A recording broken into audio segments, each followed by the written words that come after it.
मेरे चैनल को सब्सक्राइब करें, वीडियो को लाइक करें और बेल आइकन को प्रेस करना ना भूलें। आखिर उसका मैसेज आ ही गया। बोली क्या चल रहा है? मैं बोला पंखा। बोली उससे लटक कर मर जाओ, आइंदा मैसेज ना करना। शुक्र है व्हाट्सएप का उर्दू वर्जन नहीं आया, वरना लास्ट सीन की जगह लिखा आता आखिरी दीदार। काश दादाजी 1947 में ही कनाडा वाली ट्रेन में बैठ जाते तो आज जिंदगी सुकून से गुजर रही होती। अगर आपको पता नहीं चल रहा कि आपकी ज़िंदगी में क्या चल रहा है तो अपने रिश्तेदारों से पूछ लें, उन्हें सब पता होगा। मरीज, डॉक्टर साहब आपने नर्स तो बड़ी अच्छी रखी हुई है, इसे देखते ही मैं ठीक हो गया। डॉक्टर, हाँ जानता हूँ, थप्पड़ की आवाज़ बाहर तक आई थी। मियाँ बीवी चोरी के मौजू पर गुफ्तगू कर रहे थे।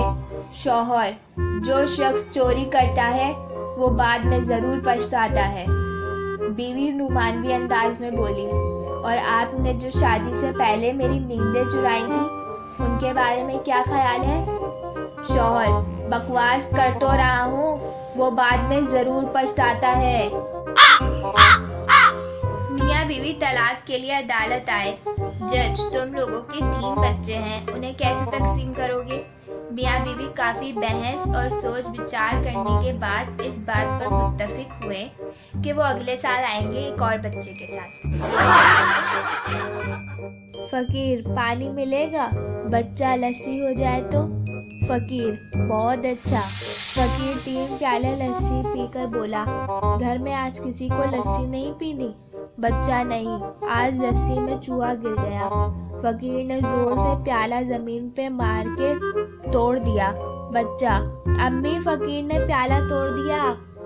माँ गुस्से में आई, अब कुत्ता किस में दूध पिएगा? फ़कीर, रख दिल आदत थोड़ देते।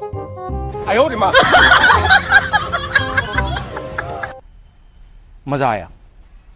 मेरे चैनल को सब्सक्राइब करें, वीडियो को लाइक करें और बेल आइकन को प्रेस करना ना भूलें।